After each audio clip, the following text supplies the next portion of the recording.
আমি এখন রয়েছি পূর্ব লন্ডনের বাংলাদেশি অধ্যুষিত হোয়াইট চ্যাপেল এলাকায়। আমার পেছনে দেখছেন পুলিশের গাড়ি।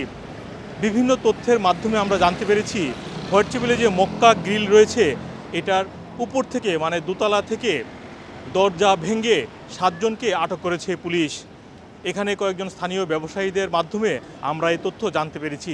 আমরা তাদের সাথে এই বিষয়ে আমরা আরও কথা বলবো, জানবো আসলে কি ঘটেছিল। মক্কা গ্রিলি না, মক্কা গ্রিলের নাম না এটা ওই যে আসলে ঘটনাটা কি? ওইটা আমরা তো দোকানদারি করতেছি, হ্যাঁ। হঠাৎ করে যেটা পুলিশ আসছে, ফায়ার ব্রিগেড আসছে, আইসা দেখি যেটার ওই যে উপরে তারা কে বা কারা ভাড়া নিচ্ছে আমরা জানি না, এটা আলাদা আমাদের সাথে না। হ্যাঁ। তো কি হ্যাপেন করছে মনে এনে ওই ড্রাগ বা কোনো কিছু হইতে পারে জানি না, এটা দেখছি আর কি পুলিশে চার্জ করছে। তো যেটা গ্যাস করতে পারছি মনে হয় যেন ড্রাগের কোনো ব্যাপার স্যাপার আছে আর কি। আজকে কয়েকদিন ধরে পুলিশ এটা করতেছে। উপরে কি অফিস নাকি বাসা? এটা আমি জানি অফিস, কিন্তু তারা কি হিসেবে ব্যবহার করে এটা তো আর জানি না। দেখছি তারা অ্যারেস্ট করে আনছে 5-7 জন, চার্জ করছে, হয়তো ড্রাগ পাইছে এই আর কি। মানে আপনার দোকানে নিয়ে দেখি জিজ্ঞাসা করতেছেন? না, আমার দোকানে জিজ্ঞেস করতেছে, এটা তো ওই সেম ল্যান্ডলর্ডের, তো এটা আলাদা। আচ্ছা। তো এই জন্য তারা পুলিশে রিকোয়েস্ট করছে যে আমার একটু বসার জন্য বসতে পারবো না, এই জন্য আর কি। তো তারা তো আইনের কাজ করে, এই জন্য আমি বলতে আচ্ছা ঠিক আছে তুই বস। যাদেরকে ধরছে তারা কোন দেশি? না, তারা আমরা বাঙালি না, বাঙালি না। আচ্ছা। তারা আমার মনে হয় ব্ল্যাক আর কি, ব্ল্যাক, আর একজন শুধু এশিয়ান, হয়তো পাকিস্তানি বা ইন্ডিয়ান। না, এটা এনে 3টে শাটার, সামনে এক শাটার ছিল, পরে আরেক শাটার সিটিজিবি, এটা ওইভাবে করছে। ওই ডোর পরে ডোরে পুলিশ আসছে, ফায়ার ব্রিগেডে আইসা কাইটে এরপরে ঢুকছে, ঢুকে তাদেরকে করছে আর কি। আপনার বিজনেসের ক্ষতি হচ্ছে না? এটা বিজনেসের এটা তো অবশ্যই, এটা 3 আওয়ার্স হইব। আপনার বিজনেসের কি পরিমাণ ক্ষতি হচ্ছে?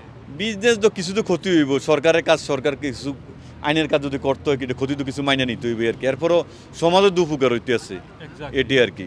যদি আমার কিছু ক্ষতি হয়, কারণ আমার যে কমিউনিটি আছে, কমিউনিটির দুপকার হইতে আছে, কমিটির দিকে সচেতন হইব এই আর কি, এটাই মূলত। আমার সাথে আরেকজন বিজনেসম্যান রয়েছেন। ভাই, আপনি যদি একটু বলেন, এখানে তো আসলে এই হোয়াইট চ্যাপেল এলাকায় যে ড্রাগের ব্যাপারটা কিন্তু আরো আগে অভিযান চালিয়েছে, এটা অনেক বেড়ে গিয়েছে নাকি? আপনি আসলে আমি এখানে আসছি মনে হয় 3 ঘন্টা হইব, আসে দেখি এখানে অনেক মানুষ জমছে, জমার পরে দেখতেছি এখানে একটা দরজারে পুলিশে ভাঙছে, ভাঙার পরে একটা শাটার, আরেকটা শাটার ভাঙছে, দেখে ভিতর আরেকটা শাটার ভাঙতে পারতেছে না, পরে ফায়ার ব্রিগেড আনি কাটিয়ে ঢুকছে। এরপরে এরা ভিতরে ঢুকছে, একটা 4-5টা ব্ল্যাক অ্যান্ড এশিয়ান, মনে হয় পাকিস্তানি হইতে পারে, রোমানিয়ান হইতে পারে। 7 জন, আমি 7 জন গুনছি, আমার কাছে ফটো আছে, আমি ভিডিও করছি। এগুলি ঢুকাইয়া লেখে গেছে না, নিয়ে গেছে। পরে সবাই বলতেছে ড্রাগ ডিলিং, এখান থেকে সব মাস্টার প্ল্যান করে ড্রাগ ডিলিং করে, কে বা কারা ইনফর্ম করছে, পরে পুলিশে আক্রমণ করে তাদেরকে ধরে নিয়ে গেছে।